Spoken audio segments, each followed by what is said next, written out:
Så kommer vi vidt omkring her i Godmorgen Danmark. Tidligere på morgenen havde vi besøg af Anna-Alicia, der gav os gode råd til forårsrengøring. Og dengang sagde vi sådan lidt jokende, senere på morgenen kan I så se, hvad der sker, eller hvad man kan gøre, når man kommer til skade med forårsrengøring. Godmorgen.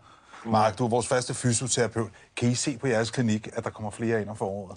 Altså, det er jo tydeligt, sådan som vi ser foråret komme, det sker jo, når folk kommer ind med dårlig ryg, eller det, man kalder hekseskud eller hold i ryggen. Så det er ikke skudt helt ved siden af? Nej, det er faktisk ikke helt galt. Så det er sådan, vi ser foråret, det er ved at nærme sig, fordi folk de har været ude i haverne og arbejdet. Ja, og de er ryddet ud på loftet og har fået gjort alt det der, hvad du har været ude at grave. Mark, du skal give os nogle gode råd til, hvad man så kan undgå for at få de her skader. Ja.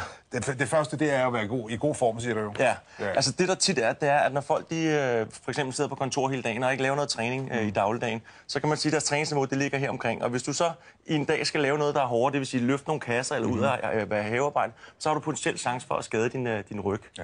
Hvis nu du sørger for at være i træning, så er du heroppe i stedet for, i forhold til den dagligdag, du siger, du træner, så når du laver nogle ting her, så kommer du aldrig derop, hvor du potentielt skader din ryg, og så er der større chance for, at du ikke får ondt i ryggen i hvert fald, eller ondt andre steder. Lige præcis, og det kan vi ikke gentage nok gange her i Godmorgen Danmark. Sørg nu for at få trænet og få brugt jeres krop, så den virker. Ja, det er så ikke alle, der får gjort det, og så skal man alligevel rydde ud i garagen her i weekenden, og så, hvad er de gode tricks for at undgå at få det her hekseskud, få det her hold i ryggen? Jamen altså, hvis man skal starte med at kigge på at løfte en kasse for eksempel også, så er det vigtigt, at der er sådan nogle trin, man kan gå igennem, og det første, man skal gøre, det er, når man går hen til den, så sørg for at stå ordentligt. Stå stabilt med let bøjet ben og benene en lille smule fra hinanden. Ja.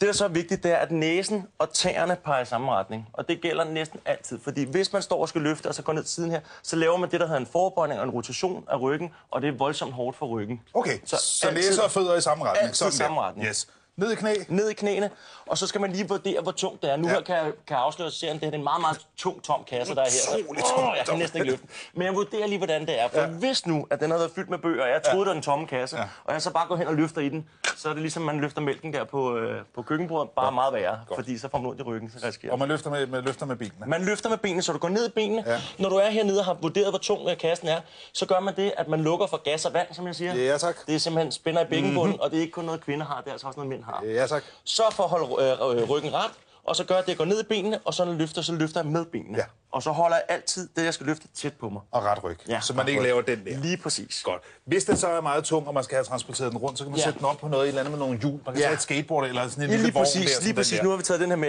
eller naboens søns skateboard kan man bruge også, så det behøver ikke at være så teknisk. Det er godt. Ja. Det var et god råd omkring at løfte. Så skal man ned og du kan lave den der Jeg kan lige vise den her. Hvis nu, at man har de der store krukker, de kan være tunge. Der kan man gøre det, man ruller den hen på et tæppe, som jeg har gjort her. Ja. Og så i stedet for at løfte den, så kan jeg simpelthen tage tæppet på den måde her, og så kan jeg trække tæppet, og så trække den retning, jeg gerne vil. På den måde får man også luftet sine blomster lidt, så kan man lige gå tur med dem. Lige præcis. Det er så smart. Man skal ned på knæ også, man skal ned og have luet dernede, og så ryger man jo ned på knæene her, og så får man straks ondt i knæene, så derfor så kan der en god ting med sådan et liggeunderlag her at arbejde på det. Sådan så, at når du skal ned og lave noget, altså om det er i haven eller rengøring, så brug sådan et liggeunderlag. Men der er mange, der stadig får ondt i knæene af at ligge på liggeunderlag. Så kan man gøre et lille trick, og det kan man gøre det, at man tager lidt længere ind, og så lægger man knæene fri af, så du rent faktisk ligger på dine skinneben i stedet for. Og så lægger du vægten helt ned, så du ikke er oppe på tåspidserne, men helt ned. Og så har jeg ikke noget på mine bevægende dele. Min knæskaller, det er bevægende dele, det er ikke så rart at ligge på. Det vil sige, nu har jeg knæene fri, og så kan jeg stadig godt arbejde nede på knæ, eller nede på skinneben, kan man kalde det i stedet for. Så det er et meget godt trick at bruge i stedet for. Det er godt. Mens lille mor så får luet der, så tager farmand fat i spaden. Og siger, nu skal der løftes, nu skal der graves noget tungt, og hvad så er tricket her? Fordi det er noget, du får skader ind med også. Ja, det er jo en klassisk ting også. Og der kan man sige, at tricket er, at man igen tænker på, at næsen og tæerne peger i samme retning. Så når man skal... Ja, men det er jo svært at stå sådan her. Så det du gør, det er, at du tager det ene ben foran det andet. Og så når du skal arbejde igen, gå ned i benene, hold ryggen ret.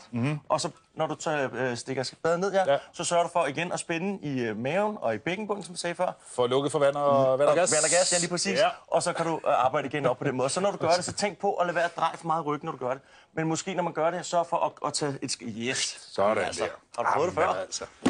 Og det samme gør sig egentlig også gældende, når man har med støvsugeren at gøre. Når man står og støvsuger, i stedet for at stå og falde sammen med ryggen. Ja.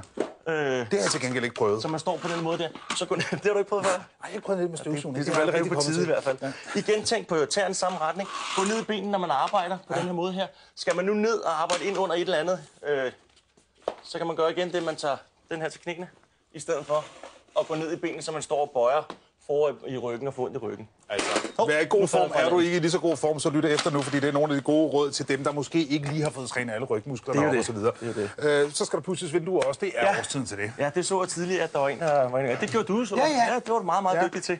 Det, man skal tænke på, hvis man nu skal op og arbejde på stiger, det kan jo både være at pudse vinduer, eller det kan være at skulle ordne hæk. Men der skal man tænke på at sørge for at stille stigen korrekt. Ja. Sådan, så man ikke skal stå og lige fedt efter et vindue, sådan helt ude, langt ude i siden her. Så gør man det, at man flytter stigen hen til der, hvor man skal arbejde. Ja. Og så sørger man igen for tæerne og næsen i samme retning, og så arbejde lige for, hvordan det nu måtte være, eller dreje sig lidt for. Så det, jeg ligesom kan forstå ud af det, det I får skader ind med, det er tit de her vride skader. Altså, hvor man løfter noget herude, der skal sætte, eller skal ud og lave vinduet herude, og så videre. Lige præcis. Næse og fødder i samme retning. Ned i knæ, løfte forsigtigt, brug hjælpemidler, hvis man har brug for det. En lille vogn, et skateboard, et tæppe, og så videre. Ja, lige præcis. Mark, tusind tak for besøget. Og godt forår, og god rengøring. Og lige måde. Sådan.